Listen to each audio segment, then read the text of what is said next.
share with you guys what they have what they have me doing at home. I actually started these exercises about 4 days after, but I can't. Mia, come here. That's our dog. Hey, be quiet. Dad's filming. Hey YouTube, second update here. I wanted to update you guys 8 days after the surgery. I figured because I was doing my physical therapy exercises at home, now would be a good time to show you what they have you doing. I started these 4 days after surgery, but just showing you what they have you doing soon after the surgery. So about 3 to 5 times a day, I just get out of my sling and I do these exercises. They're pretty simple. The first exercise I do is I just lean over and let my arms swing. I'm not using my arm muscles at all. I'm just, shifting my body back and forth. I'll do this for about a minute. I've already done these exercises, so I'm just showing you guys what they have you doing. But then they do the same thing horizontally for about a minute. You just let your body do all the work. You're not using your arm muscles really. Then I'll do clockwise and counterclockwise circles. So clockwise and counterclockwise. And then honestly, the hardest one they have me doing right now, it's not the most comfortable, but it's probably pretty important for range of motion. So they get you on the floor, and with your healthy arm, you support and kind of move it into range of motion, up and down. So I go down as much as I can, up, not necessarily as far as I can go, but I just go about 90 degrees right now. I think the goal is to get it obviously farther as I progress. It's just a little awkward, but I do notice a difference even a week later, just how much more it's moving, which is good. Yeah, so I keep the sling on all day still. Obviously, I'll probably be doing that for a few more weeks. I'm icing it and compressing it with the machine, which I'll probably show you here in a moment, which I think is helping a lot and it feels really good. So I know a lot of people online ask whether or not it's worth getting. In my experience, it's been worth getting, I think. The only problem is it's hard to put on alone. So if you have someone that can help you take it on and off, it's pretty helpful. But yeah, I do this this exercise 10 reps. And again, I do that 3 to 5 times a day per the doctor's order.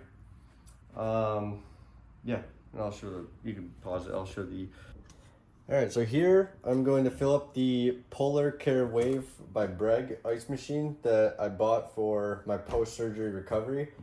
It was not covered by my insurance actually, and they did convince me to buy I had a choice between basically no machine, so just using ice packs and holding it on manually, I guess.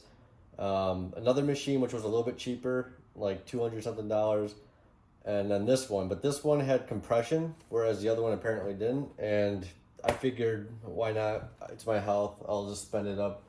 Or I don't mind spending money to hopefully recover possibly better. Can I prove it? No. But I will say I do feel like my pain's been pretty low, actually.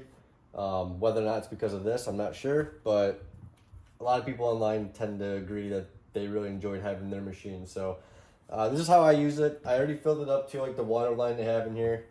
And I just use these 4 ice bottles because it's hard to get a lot of ice. We have an ice maker, but it doesn't produce enough as fast as we would need. So I just take the plastic off so it doesn't contaminate the insides. And I put 4 of them in here. The only problem is it gets a little disorganized in there, and sometimes it's hard to put the lid on, but I think 4 is pretty much the max. And then if you can see, you can see in there, got the 4 bottles in the water. And so now you just put this lid on. Let me make sure I have it on right. Right now I have it locked. And so put it on. Make sure it's in right, and then you lock it. And then obviously it needs power. I'm not going to use it right here because I'm not going to stand and use the ice machine, but I just plug it in. It's a little tricky, honestly, to put on. Yeah, actually, I should probably mention this. I have the, there's a separate ice pack that you put on. It's not attached to my sling. I already put it on because it's a little hard. It's helpful to have someone to help you with it. A lot of people online said try to practice it before you actually get the surgery because it is kind of tricky to put on by yourself. Thankfully for me, I did not practice because I wasn't really thinking about it, but I have someone to help me pretty much every day, so it's really helpful if you have someone to help. But yeah, it just kind of plugs in. Usually, what I like to do if I'm by myself for this part is I take my knee when I'm sitting down, and I just keep this in, and then I'll put it in. But I'm not sitting down, so it's a little tricky. But yeah, it's pretty much all there is to it. Pretty simple. I'll probably try to use it for, I don't know, general soreness in the future because it is pretty convenient just to sit at your computer or watch TV and not have to think too much about, the ice or, packet of vegetables that you put on your shoulder. It's pretty convenient, so I recommend it personally, but your mileage may vary. I figured I would show it in action. So as I mentioned in the last clip, I like to, when I'm by myself and I can't get my wife, I usually have her help me put this part on, but for plugging it in, I can do it by myself. I like to kind of just put it in my knee here, and then you can do it with one hand that way. Otherwise, it's a little far out there, and reaching across your body can kind of hurt. And then there's some settings on here. I just press the power button. I just use the maximum coldness and the maximum compression, and you'll see that, I don't know if you can actually see it, but it starts to compress and it'll go back and forth, adding a little bit of pressure.